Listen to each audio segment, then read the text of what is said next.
Right. Vishwavardhan Reddy గారు, so ఇంతకుముందు పెద్దలందరూ మాట్లాడింది మనం చూసాం. సో నిన్న జరిగింది అసెంబ్లీలో ముఖ్యంగా చూస్తూ ఉన్నాం. సో చంద్రబాబు లేవనెత్తిన టీడీపీ నేతల వైఖరి కూడా చూస్తున్నాం. సో అంబేద్కర్ ఇంతకుముందు వైఎస్ జగన్మోహన్ రెడ్డి గారు చెప్పినట్టు అంబేద్కర్కి సంబంధించి, రాజ్యాంగ నిర్మాత అంబేద్కర్కి సంబంధించి జయంతి కాదు, వర్ధంతి కాదు, కాన్స్టిట్యూషన్ ఏదైతే మొదలైందో ఆ రోజు కాదు, ఏది కాని పక్షంలో నిన్న అనూహ్యంగా అది లేవనెత్తడాన్ని ఏ విధంగా చూస్తున్నారు? ఒకటి, ఈ విజయవాడలో జరిగిన సంఘటన అనైతికమని అన్ని రాజకీయ పార్టీలు చెప్తున్నాయి, పత్రికలు ఘోషిస్తున్నాయి, టీవీ ఛానల్లో దీనికి సంబంధించిన చర్చలు రోజు జరుగుతున్నాయి. అయితే ఇదే సందర్భంలోనే శాసనసభ జరుగుతుంది. శాసనసభ జరుగుతున్నప్పుడు రాష్ట్ర ప్రజలందరూ కూడా లేదా బాధ్యతలందరూ కూడా ఏమనుకుంటున్నారంటే, ఖచ్చితంగా శాసనసభలో ప్రభుత్వం కానీ, అధికార పక్షం కానీ లేదా ప్రతిపక్షం కానీ వీళ్ళందరూ కూడా దీని మీద చర్చిస్తారు. బాధితులకు న్యాయం జరిగేటట్టు ఊరట కలిగించే అంశాలు బయటకు వస్తాయి.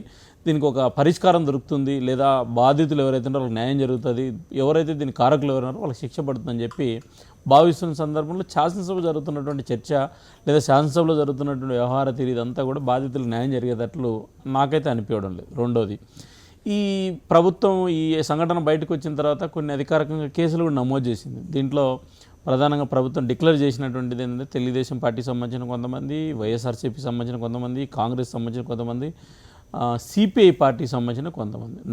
నాకు విజ్ఞప్తి ఏంటంటే, ఈ రాజకీయ పార్టీలు ఫస్ట్ ఆ పార్టీల్లో ఉన్నటువంటి ప్రాథమిక సభ్యత్వం కలిగినటువంటి ఎవరైతే దీనిలో ముద్దాయిలు ఉన్నారో వాళ్ళందరినీ సస్పెండ్ చేయాలి, వాళ్ళ పార్టీ నుంచి బహిష్కరించాలి వాళ్ళందరినీ.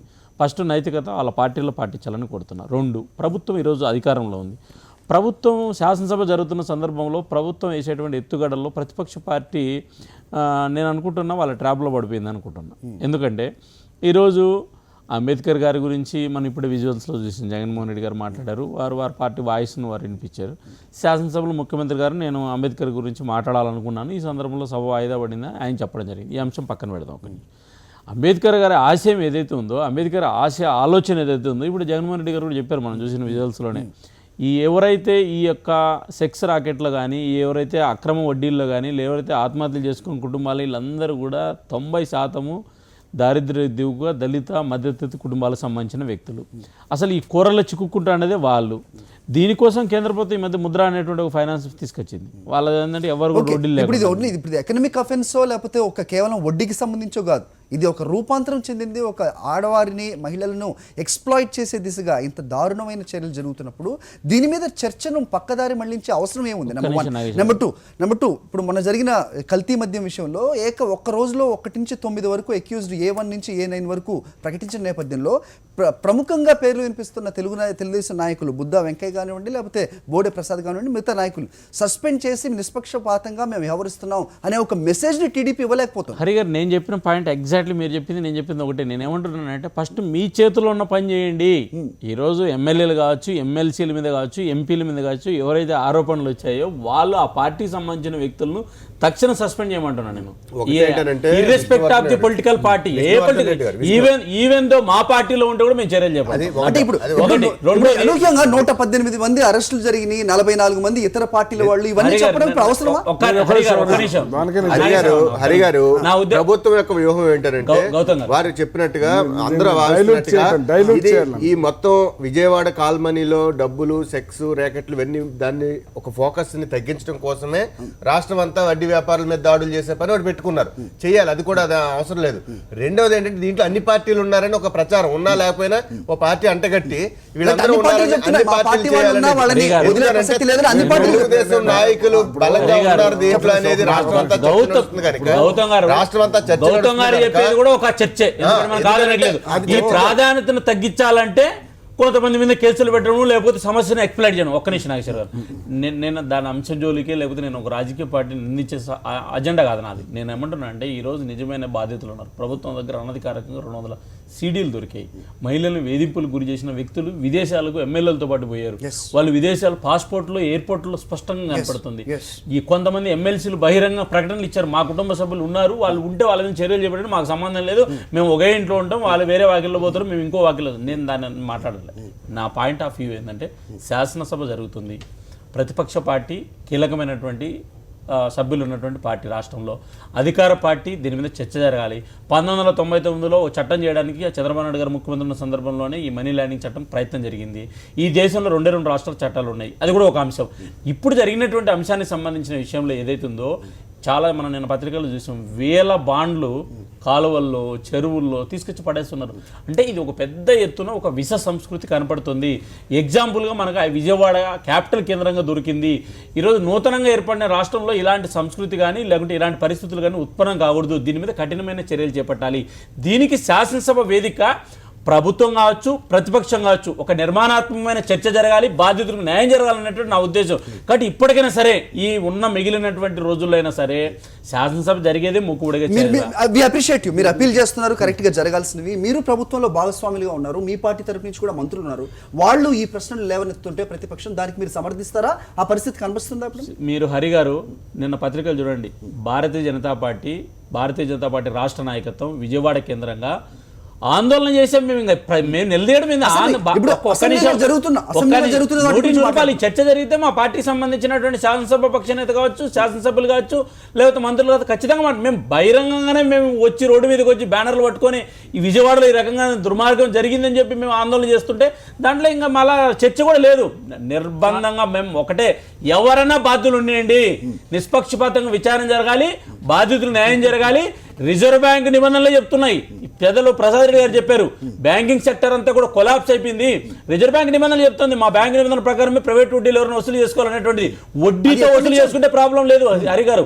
ఇక్కడ సమస్య ఏంటంటే మహిళల యొక్క మానాలను పనంగా పెట్టేటువంటి ఒక విష సంస్కృతి ఏదైతుందో దీని మీద మనం ఈరోజు స్పందించాల్సినటువంటి అవసరం ఉంది. ఈ సందర్భంగా నేను ఒక చిన్న అబ్జర్వేషన్ అండి, మనకి ఇలాంటి ఇష్యూ వచ్చినప్పుడు ఎలా వ్యవహరించాలో కాంగ్రెస్ పార్టీ చాలా స్పష్టమైన మార్గాన్ని, అంటే కాంగ్రెస్ పార్టీ అన్నిసార్లు మంచి పనులే చేస్తానులేదు, కొన్నిసార్లు అయినా తప్పకుండా మంచి పనులు చేస్తుంది. చరిత్రలో చాలా మంచి పనులు కూడా చేసింది. మీకు సూక్ష్మ రుణ సంస్థల వివాదం వచ్చినప్పుడు, మైక్రో ఫైనాన్స్ వచ్చినప్పుడు చాలా ఉదాత్తంగా వ్యవహరించిందండి కాంగ్రెస్ పార్టీ.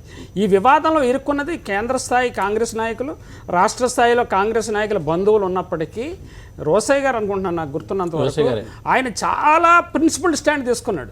అందుకు అధికారులు కూడా చాలా దోహదం చేశారండి. ఈ విషయంలో కూడా నేను కోరేది ఏంటంటే అధికార యంత్రాంగం తన ఇండిపెండెన్స్ని అసెట్ చేసుకోవాలా.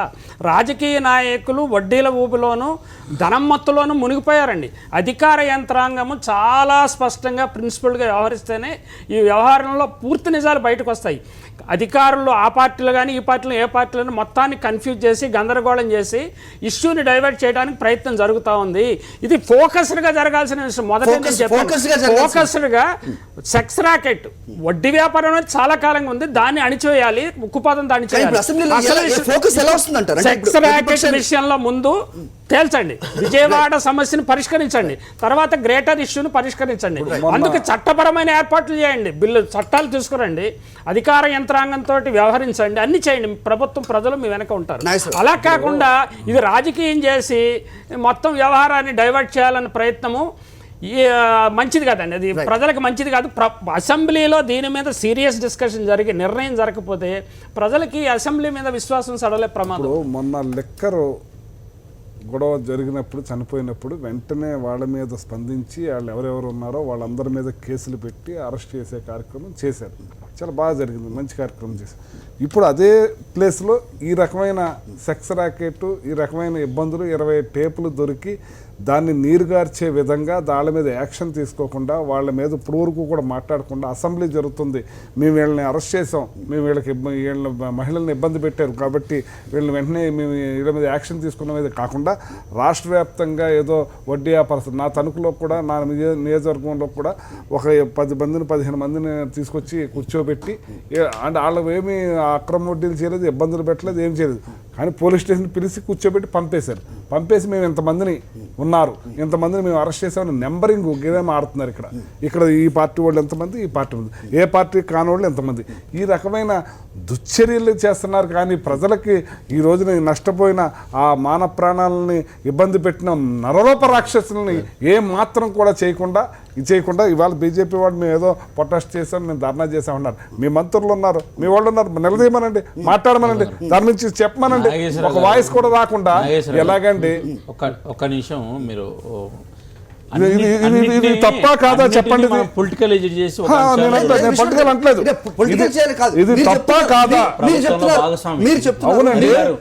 మీరు బయటకు వచ్చి మేము ప్రభుత్వంలో అడుగుతున్నాం. భాగస్వామి. అవును, మీరు అడగండి. అడుగుతున్నారని చెప్తున్నారు. ఇక్కడ అసెంబ్లీలో జరుగుతున్నది మొత్తం రెండు అసెంబ్లీలో అడగరా మీరు? చూస్తూ ఉన్నాయి. ఇలాంటి నేపథ్యంలో మీ గలమెత్తితే మీరు చెప్పుకోనక్కర్లేదు కదా, ప్రజలందరూ చూస్తారు ఒక విషయం ఏంటరా, మేము ప్రభుత్వంలో భాగస్వామి అయినా కూడా ఈ అంశం పట్ల కానీ లేదా ప్రభుత్వంలో కొన్ని అంశాల పట్ల కానీ మేము సూచనలు ఇవ్వడం కానీ బహిరంగ మాట్లాడడం కానీ జరుగుతుంది. ఈరోజు కాల్మనీకి సంబంధించిన విషయంలో కూడా మేము ప్రభుత్వానికి గట్టిగా చెప్తున్నాం. రెండు, మీరు శాసనసభలో మాట్లాడాలంటున్నారు. శాసనసభ నిన్న ప్రారంభమైంది. నిన్న సస్పెన్షన్లో మీ అందరికీ ఒక్క నిమిషం 100% మాట్లాడతామండి. ఎందుకు మాట్లాడడం? మాకు మ్యాండేటరీ తెలుగుదేశం పార్టీ కాదు లేదా వైఎస్ఆర్ కాంగ్రెస్ నాగేశ్వరరావు గారు ఒక్క నిమిషం. మాకు ప్రజలు మ్యాండేటరీ. మేము భారతీయ జనతా పార్టీ అవునండి ప్రభుత్వంలో భాగస్వామి ప్రజా సమస్యల విషయంలో మేము ఎందుకు మాట్లాడాలి? తెలుగుదేశం శాసనసభ్యులు కూడా మాట్లాడాలి. అసెంబ్లీలో ఒక్క నిమిషం మాట్లాడమనండి మేము మంత్రుల్ని. ఒక్క నిమిషం మేమేదో చేసామంటారు మీరు. నాగేశ్వర గారు ఒక విషయం చెప్పండి. ఇప్పుడు తెలుగుదేశం పార్టీకి సంబంధించినటువంటి పేర్లు వచ్చాయి. వాళ్ళు ప్రభుత్వంలో ఉన్న కూడా కొంతమంది కింద కేసులు నమోదు చేశారు. అదే సందర్భంలో విజయవాడ కేంద్రంగా వైఎస్ఆర్ పార్టీకి సంబంధించినటువంటి కేసులు నమోదు. అంటే వైఎస్ఆర్ కాంగ్రెస్ పార్టీ పేర్లు బయటకు వస్తే మాత్రం డీవేషన్ లేకపోతే అధికార పార్టీ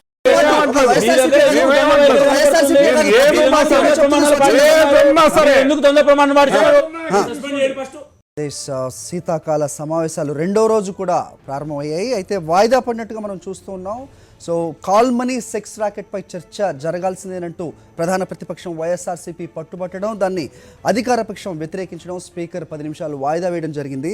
సో ఇక్కడ హెడ్లైన్ షోలో చర్చలో మనతో ఉన్నారు, అతిథులు ఉన్నారు. నాగేశ్వరరావు గారు, కర్మూరు నాగేశ్వరరావు గారు, ప్రసాద్ రెడ్డి గారు రాజకీయ విశ్లేషకులు, గౌతమ్ గారు కాంగ్రెస్ నుంచి, విష్ణువర్ధన్ రెడ్డి గారు ఏపీ బీజేపీ నుంచి. సో ఏం చెప్తారో చూద్దాం. ముందుగా విష్ణువర్ధన్ రెడ్డి గారి దగ్గరికి వెళ్దాం సార్. ఒకటి ఇప్పుడు మనం ముఖ్యంగా గవర్నమెంట్ బిజినెస్ ప్రయారిటీ ఏంటో దాని మీదే చర్చిస్తాం. స్టేట్మెంట్ ఇవ్వడం అనేది మా హక్కు, okay, and government will not accept. ఈ 3 వ్యాఖ్యలు ఏ విధంగా చూస్తుంది? ఒకటి హరి గారు, ఒకటి ఇప్పుడు మనము జగన్మోహన్ రెడ్డి గారు అడిగింది కూడా న్యాయసమ్మతమైంది. వారు అడిగినది ఏంటంటే మామూలుగా సర్వసాధారణంగా శాసనసభ జరిగే వ్యవహారాల్లో ఒకసారి మన ప్రకటన వచ్చిన తర్వాత మళ్ళీ చర్చ అనేటువంటి సాదాసీదా జరుగుతుంది, దానికి ప్రాధాన్యత తప్పుతుంది, ఇది చాలా సీరియస్ సబ్జెక్ట్ అని వారు అడిగారు. దానికి మన పార్లమెంటరీ శాసనసభ వ్యవహారాల మంత్రి ఆయన ఒక వివరణ ఇచ్చాడు. ఏమనంటే జగన్మోహన్ రెడ్డి గారు చెప్పేది వాస్తవమే, అయినా కూడా ప్రత్యేక పరిస్థితుల్లో మనం అనేక చర్చలను మనం ఈ శాసనసభ వేదికగా మాట్లాడడం జరిగింది. కాబట్టి ఈ చర్చను ఏదైతే ఇప్పుడు మనం మాట్లాడుతున్న అంశం కాల్మనీకి సంబంధించిన సెక్స్ రాకెట్కి సంబంధించిన అంశం ఏదైతుందో దీని ప్రాధాన్యత అంశంగా దానికి కొంత ప్రయారిటీగా స్పీకర్ అనుమతితోటి ఎక్కువసేపు చర్చిద్దామా, అన్ని అంశాలు కూడా మాట్లాడదామని వారు కూడా ఒక సానుకూలమైన స్పందన చెప్పడం జరిగింది. దీనికి మధ్యవర్తిగా మా పార్టీకి సంబంధించినటువంటి ఫ్లోర్ లీడర్ ఒక అంశం చెప్పాడు. ఏమనంటే ముఖ్యమంత్రి గారు ప్రకటన ఇవ్వనియండి, ఇచ్చిన తర్వాత ఎన్ని గంటలు చర్చిస్తారో ముందుగానే డెసిషన్ తీసుకుందాము అని అడిగాడు స్పీకర్ గారిని. జగన్మోహన్ రెడ్డి గారికి కూడా ఆయన డౌట్ని క్లారిఫై చేయండి. 2 గంటలు చర్చిస్తారా, 3 గంటలు చర్చిస్తారా, 5 గంటలు చర్చిస్తారా అనేటువంటిది. కాబట్టి ఒక సానుకూలమైనటువంటి ఒక అంశం అయితే వచ్చింది. దీని కన్క్లూడ్ అయితే బాగుంటుంది. ఒకటి, జగన్మోహన్ రెడ్డి గారు అనుమానం తీర్చేదానికి ప్రభుత్వం ముందుకు వచ్చింది. ఆయన ఆల్రెడీ చెప్పాడు ప్రత్యేక పరిస్థితుల్లో మనం చర్చను ముందుకు తీసుకెళ్లొచ్చు అనేటువంటిది. 2, ముందుగానే ఇవ్వండి అని చెప్పి కూడా బీజేపీకి సంబంధించిన శాసనసభాపక్ష నేత కూడా చెప్పాడు. ఇన్ని గంటలు చర్చిస్తాము ఈ సెక్స్ రాకెట్. ఇక్కడ విషయం ఏంటంటే ప్రత్యేక పరిస్థితిలో ఇంకోటి కాకుండా ప్రధానమైన అంశం ఏంటి, ఈ రోజు చర్చించాల్సిన అంశం ఏంటి అనే క్వశ్చన్ రైజ్ అవుతుంది. అంబేద్కర్ గారి అంశం కూడా ప్రాధాన్యత, మనం దాన్ని ఒకటి ఇది కూడా ప్రాధాన్యత అంశమే వారు చెప్పినటువంటిది. అంబేద్కర్ గారి అంశాన్ని కూడా చర్చించాల్సినటువంటి అవసరం ఉంది. 2 రోజులు పొడిగించి చర్చిద్దామని అది మంచి ప్రపోజలే. ఇప్పుడు ఒక మంచి ప్రపోజల్ ప్రతిపక్షం నుంచి వచ్చింది. అదేంటంటే ఒకటి, నిజంగా అంబేద్కర్ 125వ జయంతి ఉత్సవాల సందర్భంగా మన అసెంబ్లీలో చర్చించాలంటే దానికోసం ఒక సెపరేట్ రోజు 2 రోజులు కేటాయించగలిగితే దాని మీద చర్చించవచ్చు, దాని మీద ఒక క్లారిటీ ఉంటుంది. వేరే కాల్మనీ ఇష్యూ చాలా రాష్ట్రాన్ని కుదిపేస్తున్న ఇష్యూ, దేశంలో చర్చనీయాంశమైన ఇష్యూ, సెక్స్ రాకెట్ ముడిపడిన విషయం కనుక ప్రకటన ప్రభుత్వం ముందిస్తే as per rules Yanamala Ramakrishna గారు చెప్పినట్టుగా దాని మీద ఏదో ఇతర సభ్యులు కొద్దిపాటి చర్చలతో ముగిస్తుంది తప్ప పూర్తి చర్చ జరగదు. కనుక చర్చ జరిగిన తర్వాతే ప్రకటన చేయాలి అనేది న్యాయసమ్మతంగా ఉంది. ఎందుకంటే ప్రభుత్వం దీని మీద ప్రతిపక్షాన్ని కానీ ఇష్యూని కానీ డైవర్ట్ చేయాలని మేము ప్రకటన చేస్తాం తర్వాత చర్చించండి, ఎంతసేపు అయినా చర్చించండి అంటే అసలు ప్రకటన చేసిన తర్వాత అది యాజ్ ఎ బిజినెస్ రూల్స్ ప్రకారం దాని మీద చర్చ పెద్దగా కొనసాగడానికి ఆస్కారం ఉంది. కనుక మనం డిమాండ్ చేయాల్సింది ఏంటంటే ప్రభుత్వాన్ని చాలా స్పష్టంగా ముందు చర్చ జరగనియండి, తర్వాత స్టేట్మెంట్ ఇవ్వండి, కంక్లూడింగ్ స్టేట్మెంట్. ఇప్పుడు అంబేద్కర్ గారు అందరికీ గౌరవం, అందరికీ ఇది. కానీ ఇక్కడ ఇది అడ్డం పెట్టే పరిస్థితి కనపడుతుంది కళ్ళకు కట్టినట్టు. మీకు ఆయన మీద గౌరవం ఉంటే, అంబేద్కర్ గారి మీద సిద్ధశుద్ధి ఉంటే, మీరు చక్కగా 2 రోజులు మేము అంబేద్కర్ కోసం కేటాయిస్తున్నాం, ఈ 2 రోజులు ఆయన మీదే చర్చిస్తాం, లేకపోతే ఒక రోజే ఆయన మీద చర్చిస్తామని మీరు పెట్టండి. తర్వాత ఇప్పుడు ఇవాళ రాష్ట్ర ప్రజలందరూ కూడా ఈ సెక్స్ ర్యాకెట్ మీద నలిగిపోయిన ఆ బతుకుల మీద అందరూ ఎదురు చూస్తున్నారు. దాని మీద మీకు ఎందుకు ఇంత అడ్డుపడతా ఉన్నారు, ఎందుకు ఇంత చిత్తశుద్ధి లేకుండా మీరు చేస్తూ ఉన్నారు?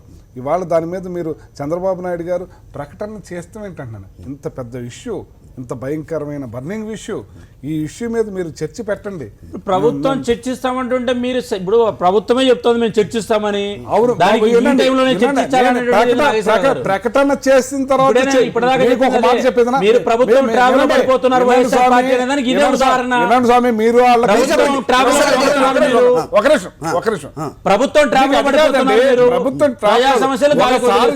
ఒకసారి ప్రకటన చేసాక అది అరగంటకే క్లోజ్ అయిపోయింది. విష్ణు గారు వాళ్ళు ఏమైనా సిద్ధశుద్ధి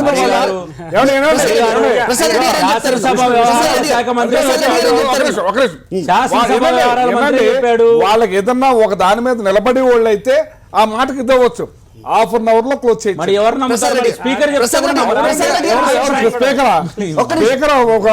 చూసారు కదా స్పీకర్ ఏదో తల్లి పుట్టిల్లు మేనమా అడిగినట్టు చెప్తున్నారు మీరు. ఇక్కడ ఏంటంటే ఒకటండి, ఇది చర్చలో అనేక మంది సభ్యులు అనేక తమ కన్సర్న్స్ కానీ, ఆందోళనలు కానీ, తమ అభిప్రాయాలు కానీ, తమ సూచనలు కానీ ఇస్తారు.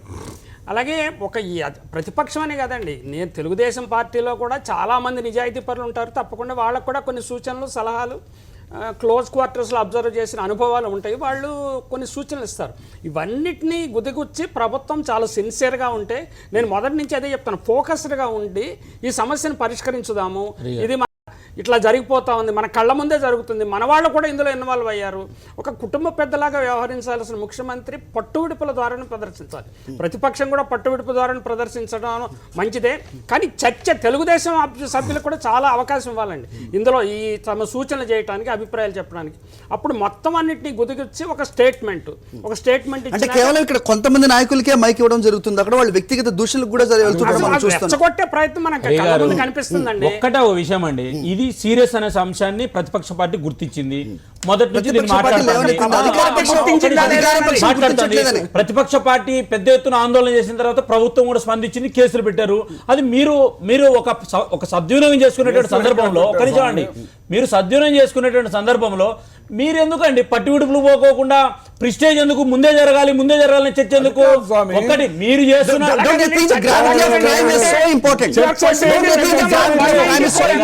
నేను చర్చ అంటే 4 రోజులు సభ ఉంది, ఏమంటున్నారు ఇప్పుడు మధ్యాహ్నం చర్చిస్తామంటున్నారు.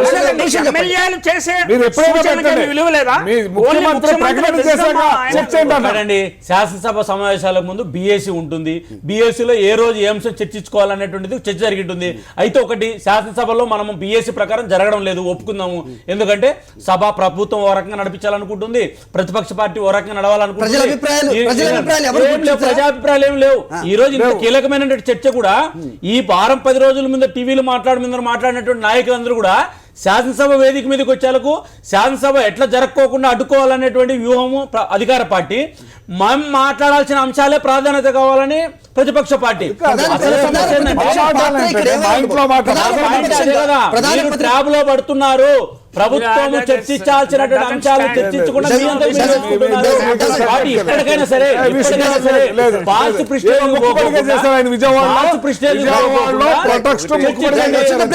చిన్న బ్రేక్ తీసుకుందాం. Let's take a short break.